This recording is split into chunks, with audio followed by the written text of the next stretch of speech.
Om Ajnanatimirandasya Jnananjanam Shalakaya Chakshurunmilitam Yena Tasmai Shri Gurave Namaha Gurave Gaurachandraya Radhikaya Tadalaye Krishnaya Krishna Bhaktaya Tadbhaktaya Namo Namaha Narayanam Gurum Vande Sharanyam Bhakta Bandhavam Gauramanubhishtam Purnam Radhadasyam Pradayakam Rupanugacharya Varyam Rupamanjari Prishtakam Patita Pavana Karuniyam Yugacharya Narayanam Vanchakalpatarubhyascha Kripa Sindhubhya Evacha Patitanam Pavanibhyo Vaishnavibhyo Namo Namaha Namo Mahavadanyaya Krishna Prema Pradayate Krishnaya Krishna Chaitanya Namne Gaura Tuise Namaha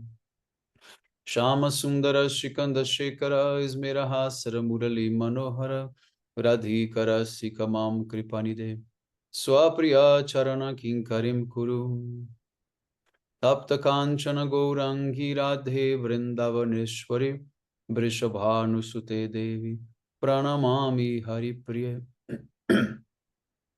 Vrindai Tulasi Devyai Priyai Keshavascha Krishna Bhakti Prade Devi Satyavatyai Namo Namaha Shri Krishna Chaitanya Prabhu Nityananda Shri Advaita Gadadhara Shri Vasadi Gaura Bhakta Vrindam Hare Krishna Krishna Krishna Hare Hare Hare Ram Rama Rama Hare Hare.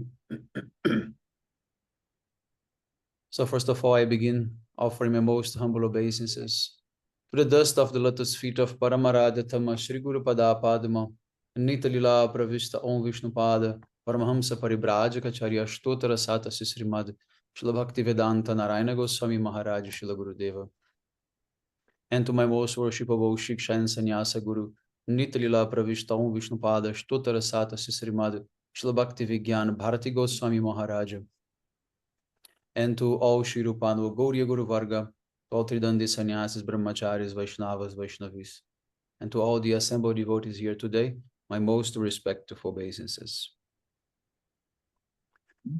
So, so we are now starting the chapter 4, Jnana Yoga. So we're going to summarize this chapter with the key verses and follow the commentaries of Srila Gurudeva and Srila Vishwanath Chakravarti Thakur. So although this chapter is called Jnana Yoga, you know that it is in the section of Karma Yoga, okay? Because the first 6 chapters are related to Karma Yoga, okay? But anyway, he's going to speak a little bit of Jnana Yoga because he's going to introduce and he's going to explain at the end of the chapter that how Jnana Yoga is connected to Karma Yoga, and how by practicing Karma Yoga, you are going to also uplift yourself to Jnana Yoga. And then by doing Jnana Yoga, you are going to uplift to Bhakti Yoga. This is the process, step by step, that Krishna is designing, and he's going to explain that. So today the main focus is the also aspect, not as I told, focus on Jnana Yoga, but a lot of Karma Yoga is going to be explained, because the topic is actually of this first 6 chapters is Karma Yoga. Okay, so the subjects are going to appear both during this chapter. So Jnana Yoga is the yoga through transcendental knowledge. Verse 1. Shri Bhagavanu Vacha Imam Vishashvate Yogam Proktavam Maham Avyayam Vishwasam Manave Praha Manu Ikshvakave Bravit. Shri Bhagavan said, I instructed this eternal science of yoga to the sun god Vivaswan, who instructed it to Manu. Manu then instructed it to Ikshvaku. So now the commentary of Srila Vishwanath Chakravarti Thakur, Saratar Varshini.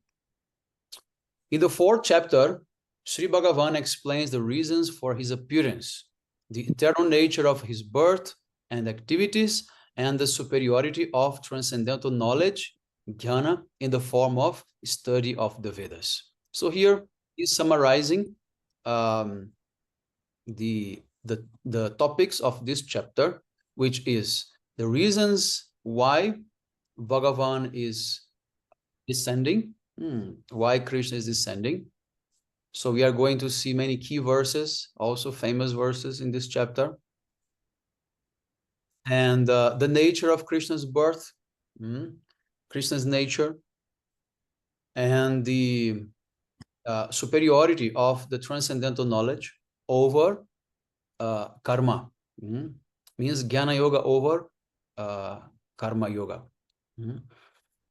So the path of spiritual advancement through transcendental knowledge, Jnana Yoga, which is the objective of selflessly performing one prescribed duties, Nishkama Karma, is glorified in this verse, as well as in the next chapter. So now the commentary of Srila Gurudev, Sarata Varshini Prakashika Vritti. So Srila Gurudev is saying that in every Manvantara, an incarnation of Manu appears. The initial Manvantara being Swayambhuva Manu. The first person to receive instructions on Jnana Yoga in the current Vaishvavatta Manvantara was Manu's father, Vivaswan, the sun god. So Vivaswan is the name of the Surya Dev. Okay, is like a proper name of Surya Dev. And he's the father of Manu. And Manu is the preceptor of humanity, in the sense that he's the one who is going to manifest all the different rules and guide for human beings in the Manusmriti. Okay, the Manusmriti is available if you want to read. There's a lot of rules and regulations for human society. Many things are there. So here, Krishna is actually describing to Arjuna the concept of sampradaya, okay, the concept of parampara. So then he's saying that without this unbroken spiritual lineage, neither Jnana Tattva nor Bhakti Tattva can manifest in their pure form in the material world. This disciplic succession is also known as Amnaya Parampara. Only by this disciplic line are the gravity, antiquity, and significance of the subject specifically proven. It is seen that in India, even the common people have faith in the ancient disciplic lineage and are devoted to it. So then Gurudeva describes the 4 types of Vaishnava Sampradayas which are authorized in the Vedas. The Sri, or Lakshmi, Brahma, Rudra, and Sanaka Sampradayas. So, as you might know, this verse is being described in the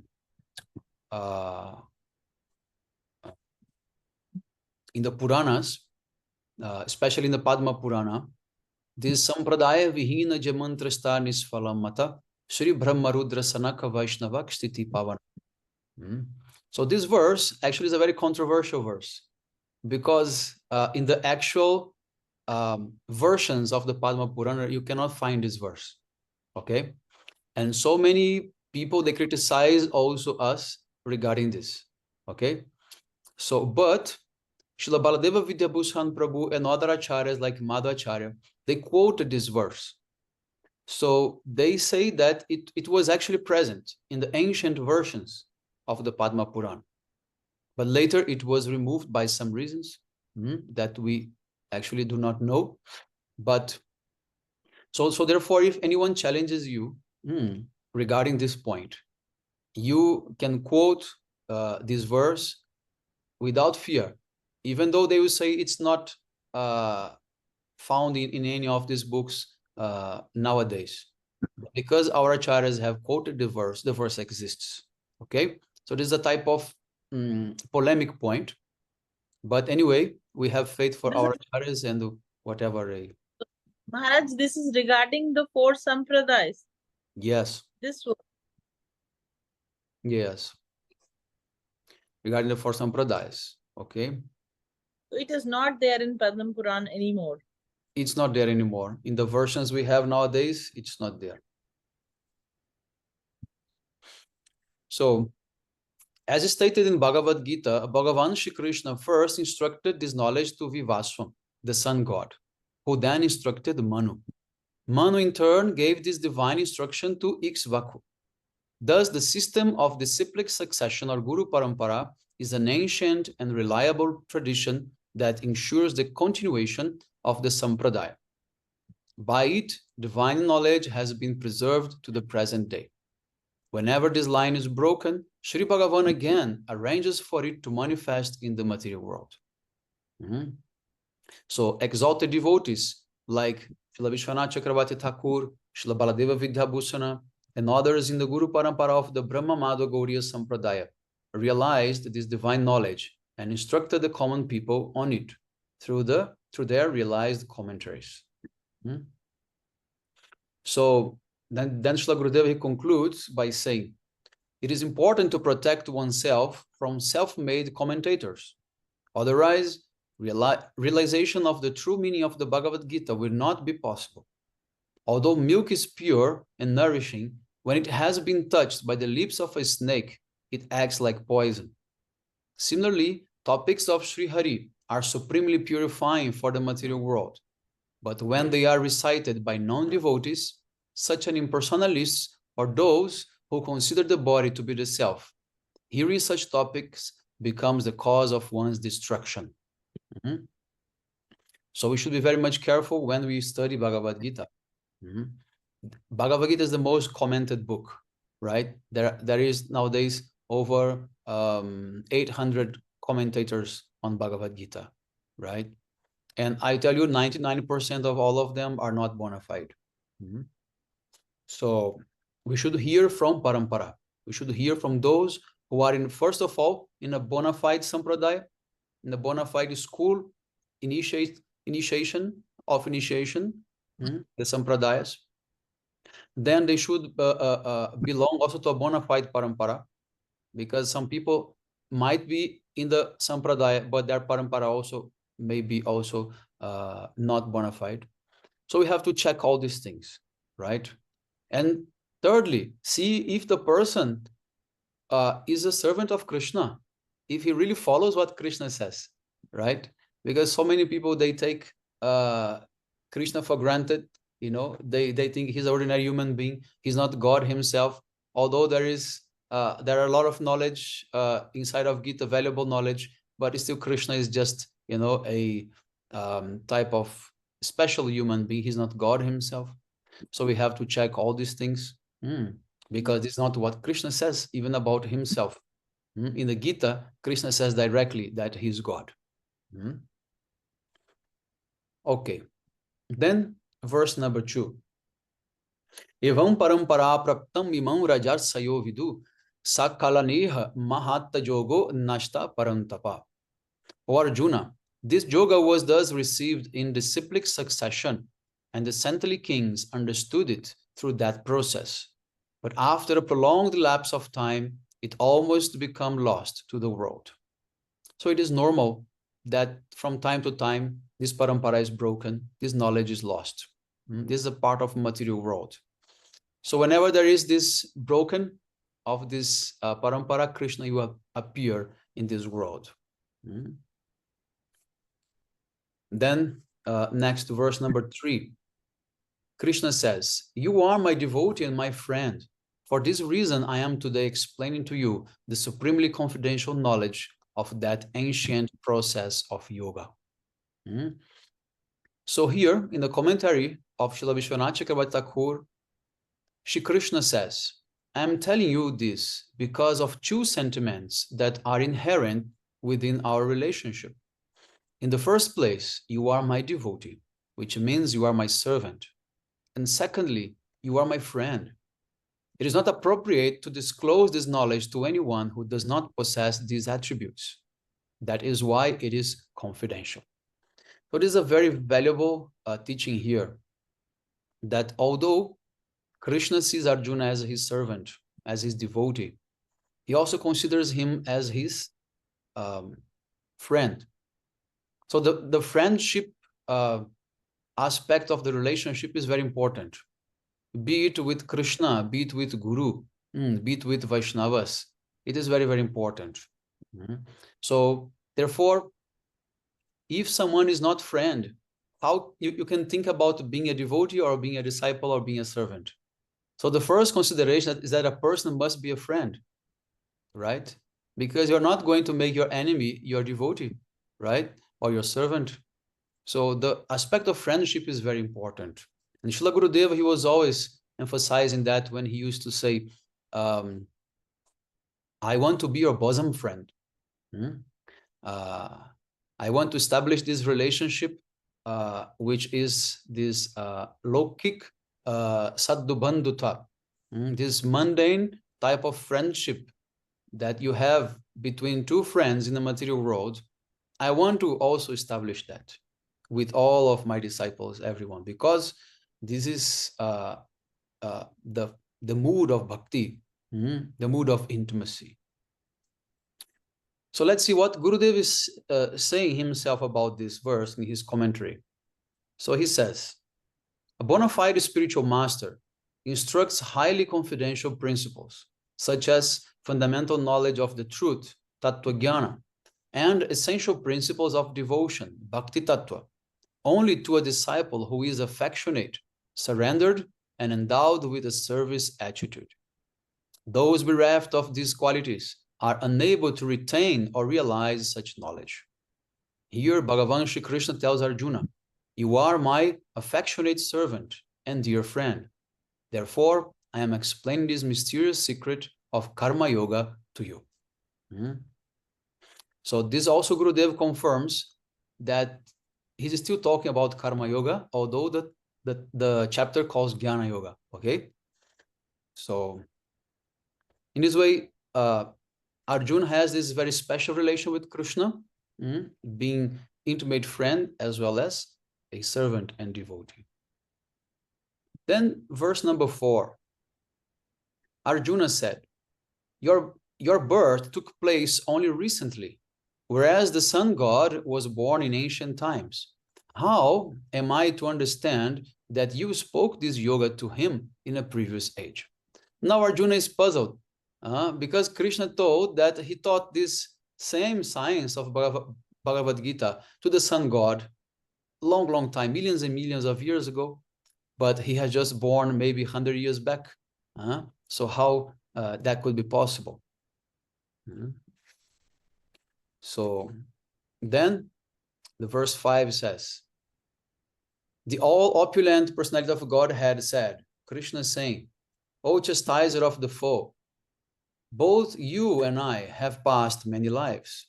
I remember all of them, whereas you do not. So in his commentary, Srila Vishwanath Chakravarti Thakur says, in the voice of Krishna, he says, whenever I have descended, you have also appeared as my associate. Being both omniscient and omnipotent, I remember all of my appearances. For the fulfillment of my pastimes, I have covered your knowledge, and that is why you do not remember your previous births. Now, with the identity of being a son of Kunti, you are giving pain to the enemy, O Parantapa. So Krishna here says that, first of all, he appeared many ages. So he incarnated many ages before, many times before, right? And Arjuna also appeared with him. So his relationship with Arjuna is also eternal, okay? But Krishna used his spiritual illusion called Yoga Maya to cover Arjuna's understanding, so that he may think that this is his first birth, okay, with Krishna. And now in the commentary of Srila Gurudeva, he says, here Shri Krishna informs Arjuna, prior to my present appearance, I descended in many other incarnations and manifested many different names, forms, and pastimes. I remember all of them fully. You also appeared with me, but because you are in the category of Jiva Tattva, an individual soul, an atomic conscious particle, you do not remember them. So here Krishna says that Arjuna is a Jiva Tattva. So Arjuna is empowered by Krishna to be his associate, but he's Jiva Tattva. He's not a Nitya Siddha Parikar, as Srila Gurudev is mentioning here. At the time of Krishna's name-giving ceremony, Gargacharya also confirmed that Krishna has many names, forms, and pastimes. In Srimad Bhagavatam 10.8.15, he says, according to his qualities and activities, your son has many names and forms. I am aware of them, but others are not.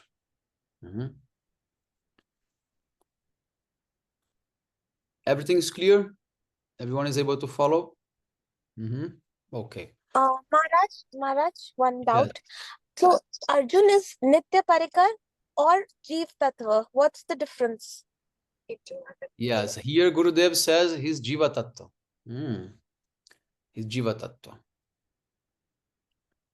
So, but Maharaj, Jeev Tattva can be also Nitya Parikar? Can be? Yeah. I don't know. You asking or you are confirming? I'm asking. I don't know. In the way Gurudev put here, he just says, because you are in the category of Jiva Tattva, you do not remember all your previous births. Yeah. So he is deluded by Yoga Maya. Yeah. And as we know, at the end of the pastimes, the Pandavas, they went to Radha Kund to perform, sadhana, to do sadhana. So, yes. But Krishna also says that Arjuna appeared before with him. Yeah. He does not remember that.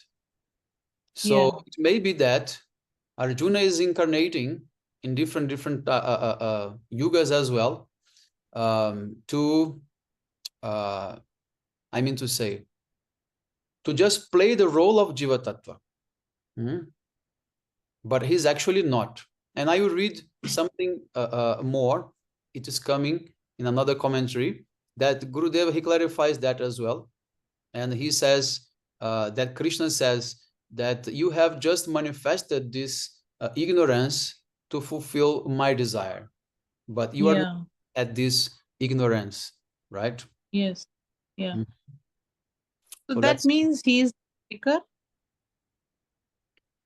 Yes, but what type of parikar, that is not clear.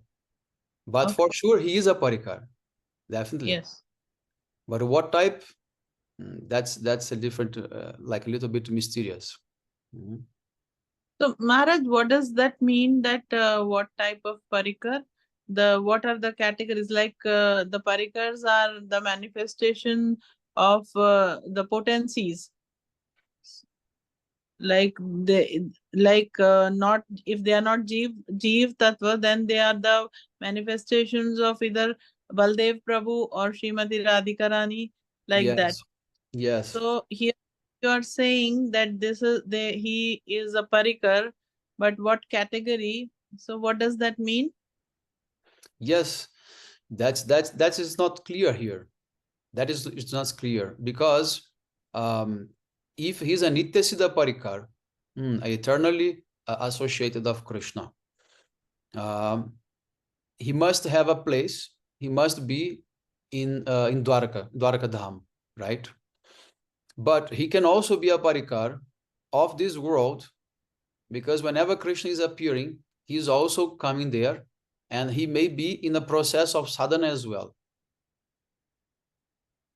But also from the Jeev also, some of the Jeev, they go to that place directly and some are coming here. That is also happening.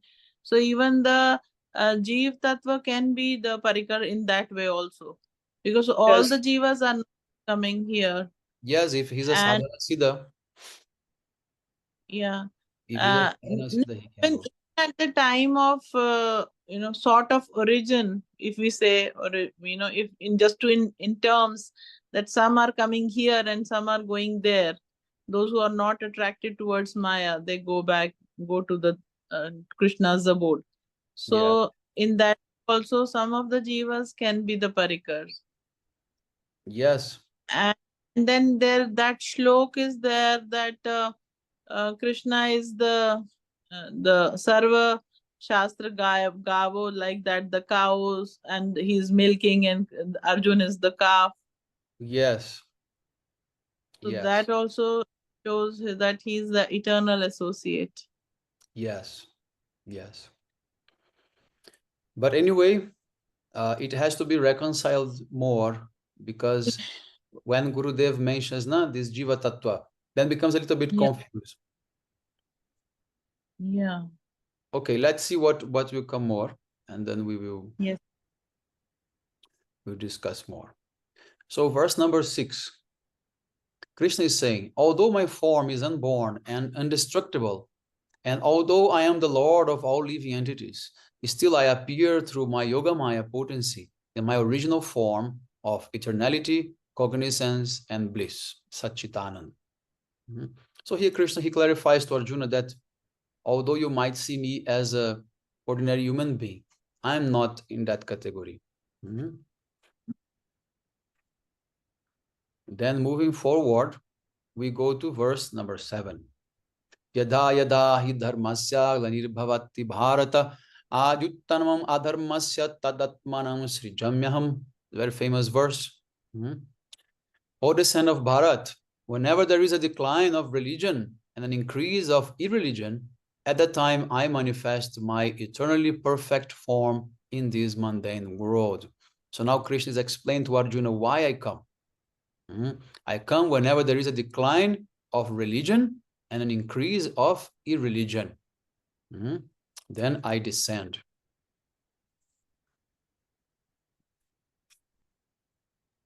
Then in the Maharaj? verse, yes.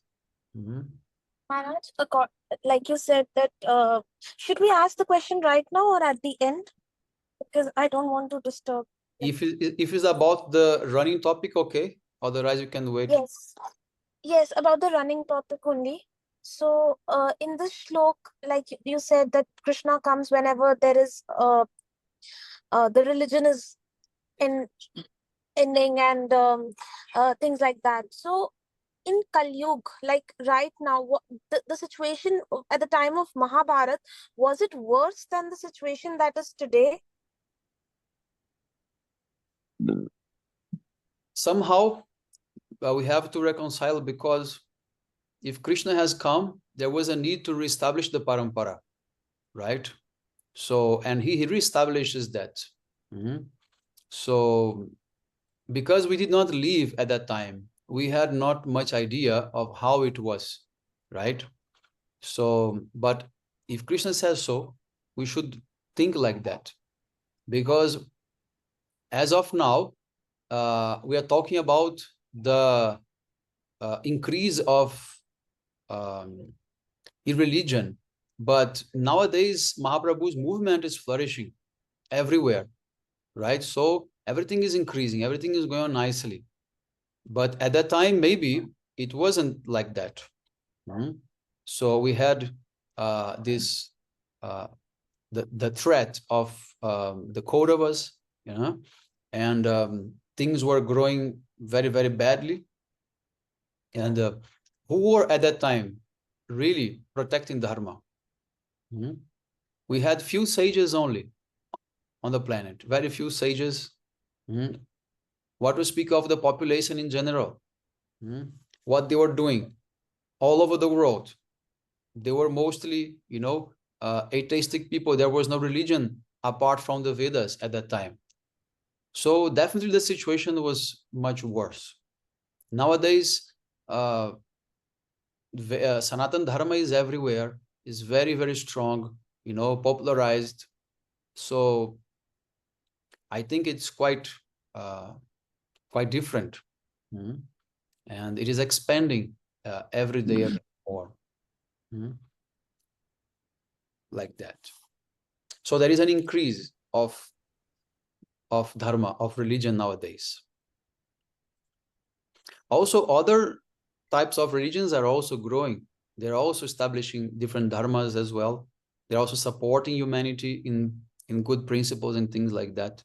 So, but at that time, nothing was there. Nothing. 5,000 years ago, what religion we had apart from the Vedas? So all the kings, they were corrupt, everything was very much materialistic, like that. But we should remember that Chaitanya Mahaprabhu also descended to reestablish Dharma 500 years ago. So 500 years ago, things were also very bad. But when Mahaprabhu again came, then now things are, getting better and better. So not only Krishna himself, but his other incarnations, they're coming also for that same type of job. Then we come to verse number 8, also very famous verse. Sorry, Maharajji, I had a question. So I heard somewhere that the Krishna coming on earth for setting up the dharam was a gone Karan and was not the primary Karan. So is that true? Yes, it is true. It is true. So the primary Karan, that is the primary reason Krishna came to earth, was to for bhakti and for bhakt, so that they could establish and they could get that prem. That is my understanding, I think. Yeah, Krishna, he himself, he did not, give prem so open and freely like that, but he was more into fulfill his own, pastimes. So, for example, the feelings of separation that he's not able to feel there in Itadham. So he feels here. So for that purpose, these are the internal reasons. And also the birth pastime and all. The what? The pastime of birth, taking birth. Taking birth, yeah. So many reasons are there. So many reasons. Taking birth, fulfilling the love of his devotees. Attracting devotees. Yeah. Attracting the people in general for his pastimes, means manifesting his pastimes in this planet. To make it accessible for everyone is also one reason. So there are many internal reasons and many external reasons as well. To kill demons, for example, is an external reason. To establish dharma, to protect religion, this is all external. So what is the priority? So the internal reasons of Krishna coming to earth or the external reasons of Krishna coming to earth?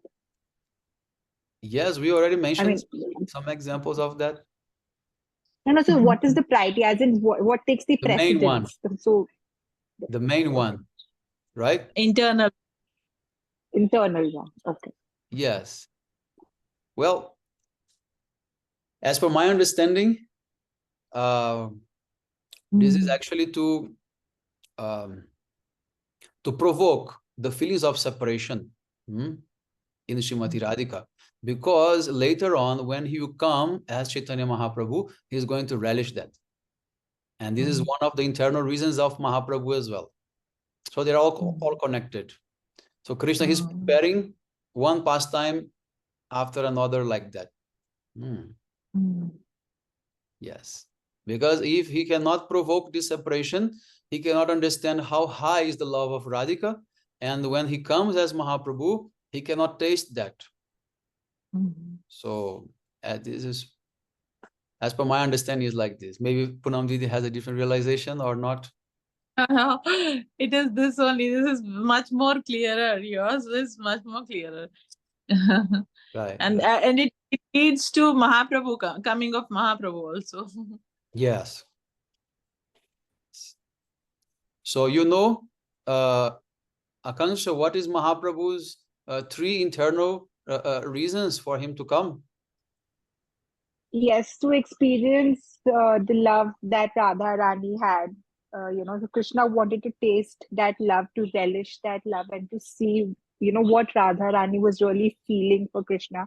And so Chaitanya Mahaprabhu is basically, half Krishna, half Radha. And I think that love and that bhakti, giving bhakti to everybody, irrespective of, the bhav they have, or irrespective of the level that they foresee, because Krishna is again little righteous and Radharani is very giving. So Chaitanya Mahaprabhu, doesn't distinguish and doesn't say, okay, you did this, so I should give you bhakti and not. So I think that's what I've understood so far. Yeah, it's somehow correct, but we should be more specific to describe these three internal desires. Let me see. Chandrika, you know? You remember them? Maharaj, I had lost the connection, so I missed the first part. What is the three internal reasons for Mahaprabhu to come? Means to Krishna come as Mahaprabhu, that the three desires he wants to fulfill, the internal desires. I have heard, but I can't recall properly. Okay. And who else is there? Maybe Madhavi and Krishnadas? You want to try? Not yet, huh? You have taught me that already 2 times. I wrote it down. I just don't have the notebook with me. Right. Kirtan. Okay. Punam, did you know for sure? I do not know in shloka, but otherwise I know that my own Madhurima, Shri Radha Pranay Mahima, and then the third is the depth of her love. Yes. So, okay, so let us explain this very clear. The three internal reasons or desires that Krishna wants to fulfill as coming as Mahaprabhu, this is expressed in the verse, Shiradhaya Pranaya Mahima Kidrishova Naiva, Asfadudena Bhutta Madhurima Kidrishova Madhya, So Kanchas Samadanubhavata Kidrishova Tiloba, Tadbhavada Samajani Sachagarbha Sindhu Harindu. So at first, Krishna wants to realize the glories of Srimati Radhika's love, Shiradhaya Pranaya. So then second, what sweetness Krishna has that she is relishing. And third is the happiness she feels when she's tasting that sweetness. So these are the three internal reasons that brought Krishna as Chaitanya Mahaprabhu. So in this way, that is why this is connected with Krishna's also internal reasons, because if he would not left Vrindavan, then nothing that could be possible. So to come and leave Braj and go to Mathura Dwaraka, this is actually the main, reason of Krishna's pastime here in this world, because there in Golok Dham, he cannot do that. Okay, he cannot do that. So we should know all these things. Okay, so let us move forward. Now, then the verse number 8. Paritranaya sadhunam vinashaya cha duskritam dharma samstapanarthaya sambhavami juge juge. To protect my unalloyed devotees, to annihilate the wicked, and to firmly establish religion, I appear in every age. So one more reason Krishna is giving to Arjuna. What are the reasons? To protect his devotees, his coming, and to destroy those who are like wicked, and to establish the religion. Therefore, he's coming every age. So if he's coming every age, does not mean that Krishna himself is coming, because he comes only in Dwapara Yuga. Ramchandra also comes to establish religion. Chaitanya Mahaprabhu also come. In every age, they will come. In Satyuga, Naranarayan also, they came to establish religion. So in this way, Krishna is manifesting as all these incarnations, right?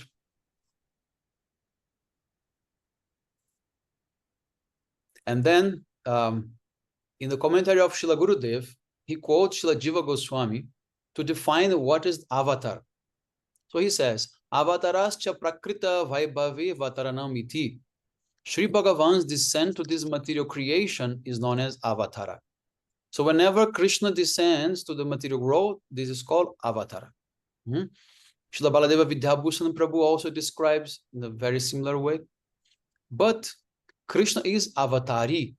He's the origin of all the avataras. And how many types of avatars are there? 6 types. First, Purusha avatar. Second, Guna avatar. Third, Leela avatar. Fourth, Manvantara avatar. 5, Yuga avatar. And 6, Shakti Avesh avatar. Purusha avatar, Krishna himself, Ram, like that. Chaitanya Mahaprabhu. Guna avatar means Brahma, Shiva, Vishnu. They are presiding the gunas. Tama, Rajas, and Sattva. Leela avatars, Kurma, Matsya, Varaha, all of them, they are Leela avatars. Krishna himself also is Leela avatar. Fourth, Manvantara avatar, they are the Manus. The ones who come to establish rules for the society, human society. They're Manvantara avatars. Then we have the Yuga avatars, which are the proper incarnations for the dharma of every yuga.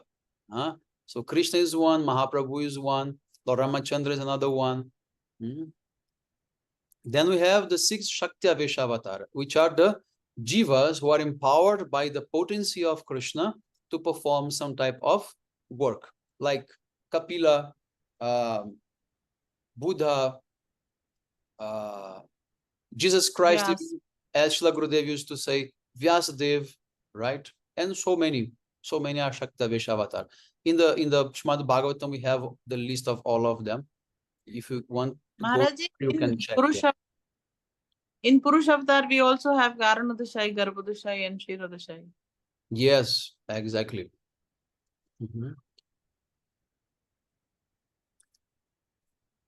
Okay, then we go to verse number 9.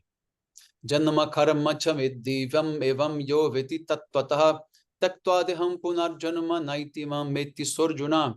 Also very famous verse. Those who want to learn, all the sequence of verses are very important, especially Madhavi and Krishnadas. You can memorize these verses, are like classic verses, important verses, all why Krishna is coming, what he's doing. And then this number 9 is saying that, O Arjuna, my birth and activities are transcendental. Janma karma chame divyam.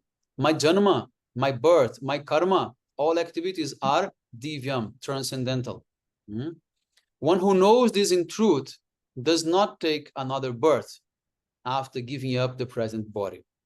Rather, he assuredly attains me.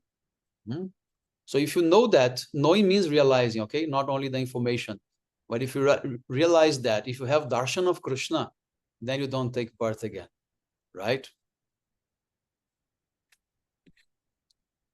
Okay, then verse number 10. Verse number 10 says, being devoid of attachment, fear, and anger, their concentration fixed on me, being completely surrendered to me, and purified by austerity in the form of knowledge, many devotees have attained prema bhakti for me. This is a very important verse. And why is that? Because here, Srila Vishwanath Chakravarti Thakur explains that Krishna is saying to Arjuna, it is not that only they who have full knowledge of my birth and activities and who are present during my current avatar attain me. Even in previous ages, I was attained by those endowed with transcendental knowledge of the birth and activities of my incarnations. So Krishna is saying it's not because you are here with me directly that you have some type of special mercy. Other jivas who were previously living, they also could attain perfection, right? Through what? Through the knowledge of my transcendental nature. And this is what also differs from Christianity. In Christianity, they say that if you do not know Jesus, you have no salvation. So what about the jivas who came before Jesus? Unlimited jivas took birth before Jesus. What about them? The Bible cannot reconcile, cannot explain anything about that, right? So Christianity is very limited because of that. But Krishna says, no, not only those who are with me here, but in previous ages, even my different incarnations, they can deliver everyone as well, and they can attain the supreme destination. So God is present everywhere all the time. God is always in this planet. He must be accessible to everyone all the time. God cannot be for one people or for one time. God has to be for all and always. This is the real meaning of mercy, right?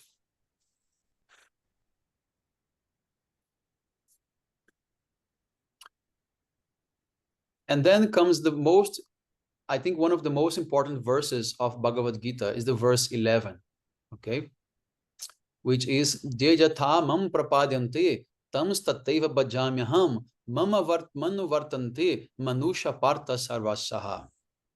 This verse is, the commentary is very long, and our time is also going to end, but I'm going to finish with this verse, and we can continue with the rest of the chapter in the next class because it's too long. There are so many nice things to explore in this chapter. But this verse is very important. Why? Because Krishna is saying to Arjuna, in whichever way a person renders service to me, I reciprocate with him accordingly. Everyone follows my path in all respects. So we have these two parts of this verse. First part is, Krishna is saying that he reciprocates in whichever way the person serves me, means proportionally, right? And the second part is, everyone follows my path in all respects. Both has a lot of debates, a lot of discussions, a lot of, misunderstandings as well. So we are going to, take them part by part, because we have to understand it very deeply. And especially because when people challenge us, outside, many people use this verse to justify many types of bogus philosophies and, many types of practices by saying that everything leads to God anyway. Now, ultimately, everyone is going to the same destination because Krishna says that everyone follows my path. But this is not true. So our acharyas, they explain, they reconcile this. So how can we understand this? So first of all, the commentary of Srila Vishwanath Chakravarti Thakur. He says, one may ask the following question. Only your exclusive, one-pointed devotees understand your birth and activities to be eternal. Others who have an inclination towards jnana and other processes take shelter of you to perfect a particular process, but they do not accept the eternality of your birth and activities. What will happen to them? This is, he's creating the question, okay, to Krishna, and he's also creating the answer, that how Krishna would answer such question. This is the speciality of the commentary of Srila Vishwanath Chakravarti Thakur. He's always creating dialogues which were not originally presented, but he has the right to do it because he sees everything in a transcendental way. So he can speak on behalf of Krishna because he's a pure devotee, right? So there is nothing wrong in that.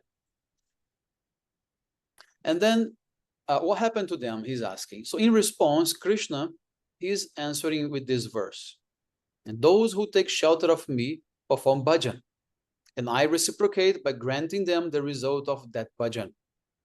I am the Supreme Master, and my birth and pastimes are eternal.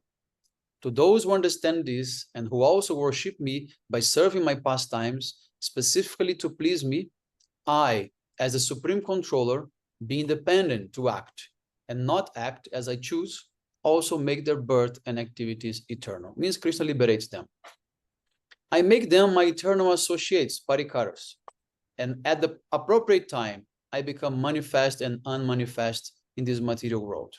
Along with them, in this way, I bestow my mercy upon them at every moment by giving them prema as the fruit of their service. So here we can include Arjuna as well. When we were discussing previously if Arjuna was a parikara or not of Krishna. So here Krishna is saying that those who know my nature, I make them my parikar, and they come in this world with me again and again if I want. So this is what answers that Arjuna, he's a parikar. Although he's coming again and again with Krishna in this world, he's being bewildered by Jogmaya, but he is a parikara. He's an eternal associate of Krishna. Okay, but he's playing the role of Jiva Tattva. That's the thing. So he's not actually a Jiva Tattva, but he's playing the role of a Jivatata. Therefore, he is accepting the ignorance. He's accepting to ask basic questions to Krishna, even to feel fear of fighting, and even to perform sadhana and going to Radha Kund and doing so many things, and even to feeling fear towards Krishna even. Because after he has darshan of Vishwarup and he realizes Krishna is really God, he repents from having too much intimacy with Krishna, for sleeping with Krishna on the same bed, resting his feet on Krishna's chest. He repents on that. He says, oh my God, how could I do it? Because now I realize you are not my cousin, you are God himself, right? Mm-hmm. So all these things are for the sake of the pastime.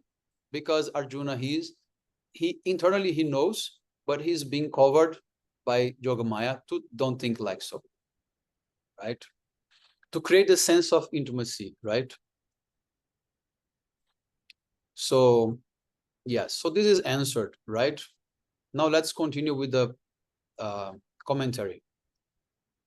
Then Krishna is saying, there are others such as the Jnanis who take shelter of me, considering my birth and activities to be temporary and my deity form to be a product of the external energy. This is the most dangerous part. The Jnanis, the impersonalists, especially the Mayavadis, they might worship Krishna, but they don't think that form is eternal and transcendental. And they also don't think that Krishna's birth is transcendental. And the deity form is not transcendental. They think this is a product of Maya. Okay? And then Krishna says, in turn, I repeatedly throw them into the net of the cycle of repeated birth and death, which is subject to destruction.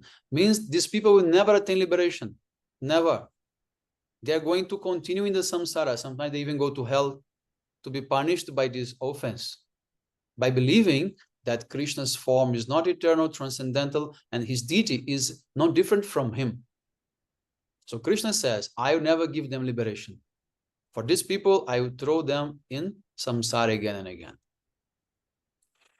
So Krishna continues by saying, there in the snare of illusion, I give them misery in the form of birth and death.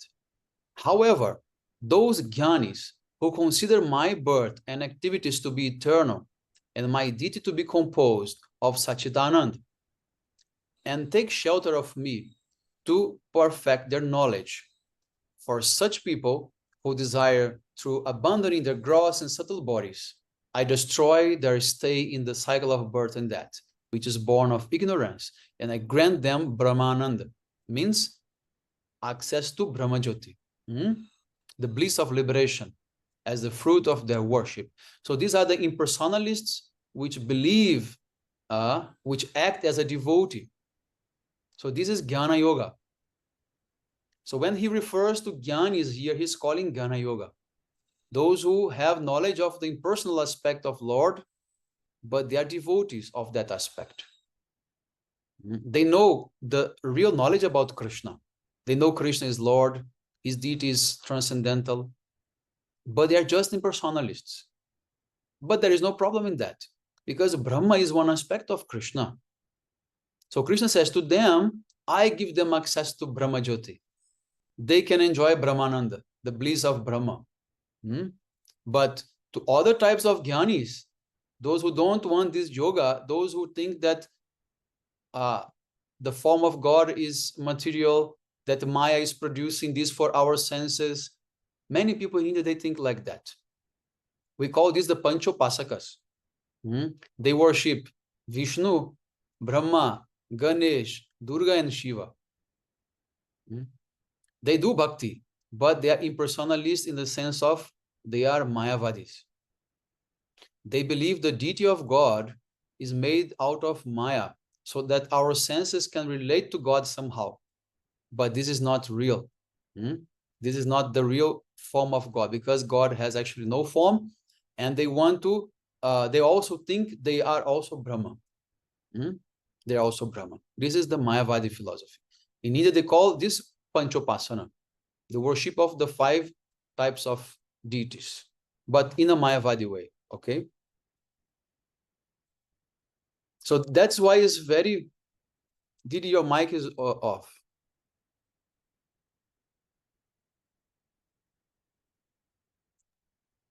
Maharaj, what I was saying is that those who attain Brahmananda, they are not Mayavadis. No, not. So they're and they are also personalists also. They are also impersonalists. Yeah. Yes. And then they what is the Because- difference between the two? Yes, Krishna called them liberationists.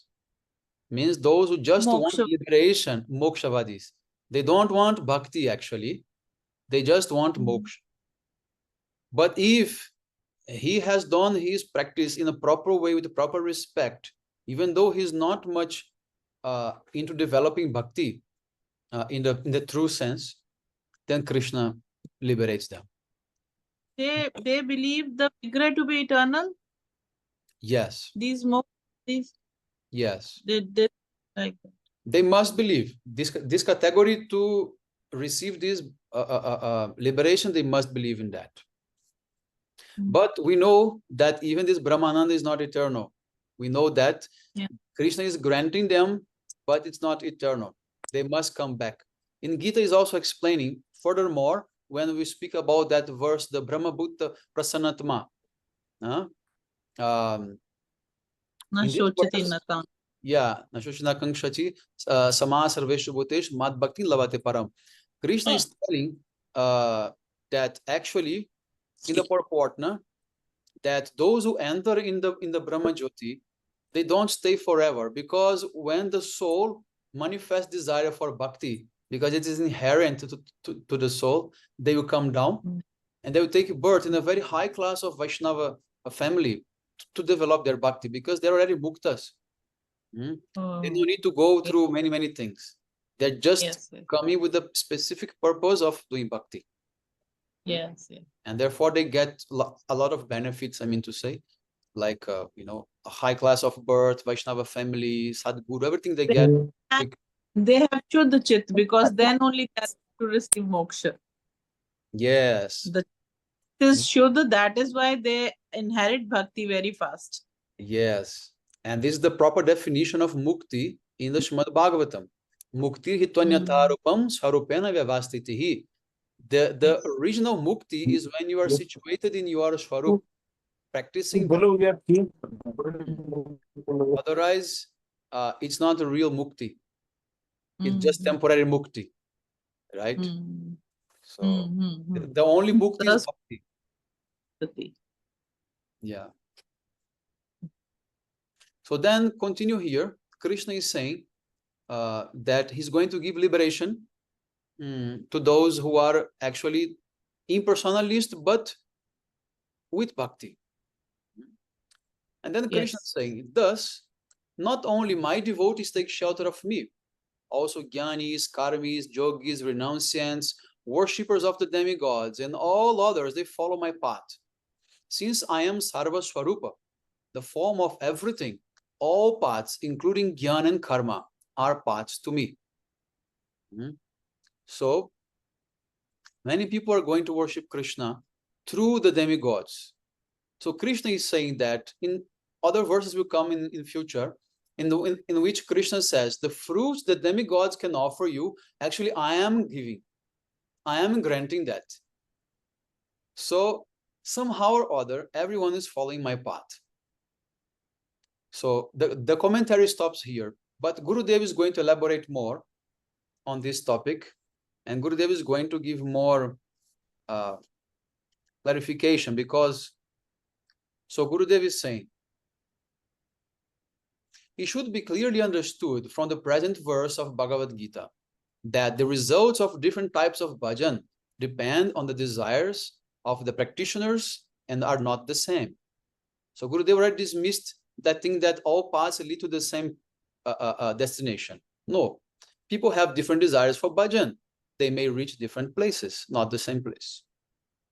So some people explain the words Manusha Partha Sarvasaha to mean that everyone is following the path of service to Bhagavan, and that all will attain the same result, whatever action they perform. This conception is completely incorrect. The idea that the miscreants, the jnanis, the devotees, and the premi bhaktas ultimately achieve the exact same destination has been refuted in the scriptures such as the Bhagavad-gita and Srimad Bhagavatam. For example, in the Bhagavad-gita 9:25, Yanti deva vrata devam pitrin yanti priti vrata. Those who worship the demigods, they go to planets of the demigods. Those who worship the forefathers, they go to their planet. Those who worship the ghosts and the spirits go to the planet of the spirits. And those who worship me, they attain me.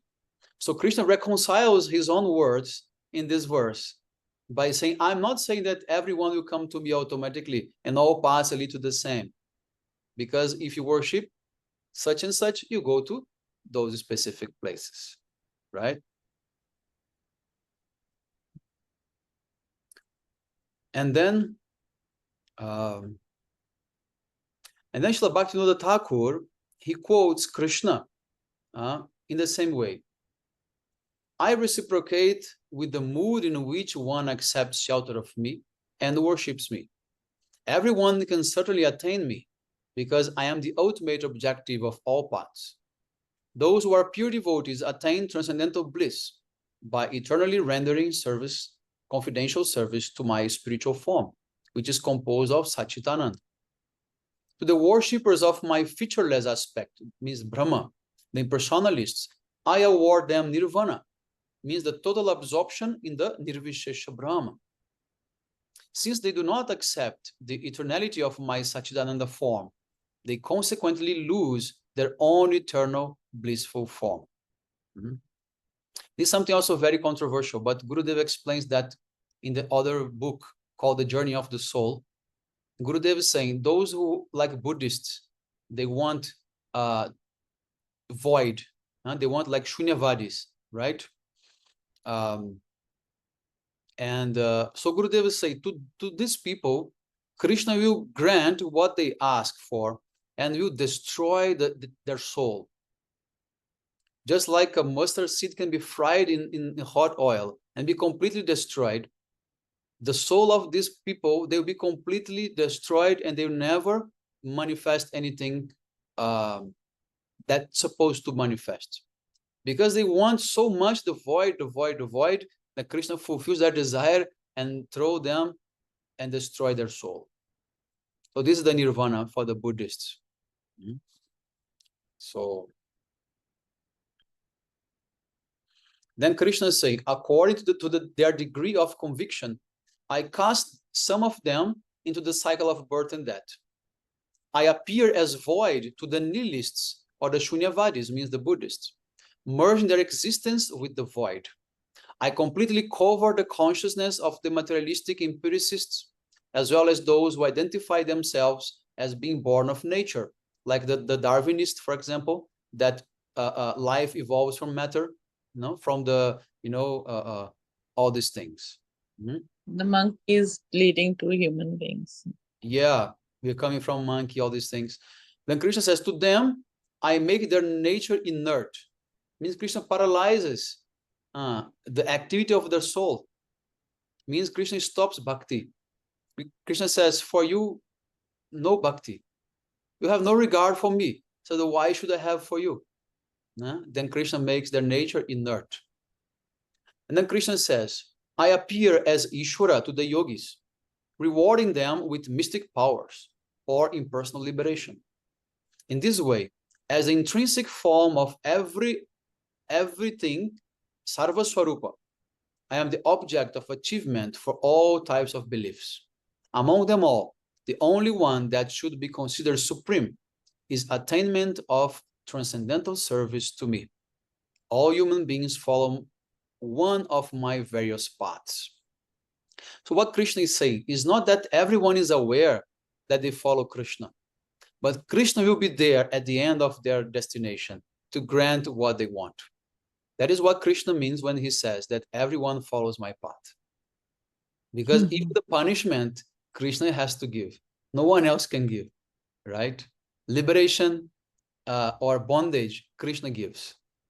So that's why Krishna is saying everyone follows my path. Not that everyone is Krishna conscious, but follow my path means at the end, Krishna will be there waiting for you to punish you or to reward you. This is what Krishna says. Krishna says, I appear to them as their worshipable deity. Because ultimately, Krishna is the supreme controller. Who is controlling the destiny of the jivas? It's Krishna, not anybody else. So Krishna has to be aware of all these things. So if you want void, Krishna will appear as void, and he will swallow you in this void, and he will digest you, and you're finished. So this is how Krishna is explaining all these things. Okay? Hopefully everything is clear. If you have any doubts, please speak out.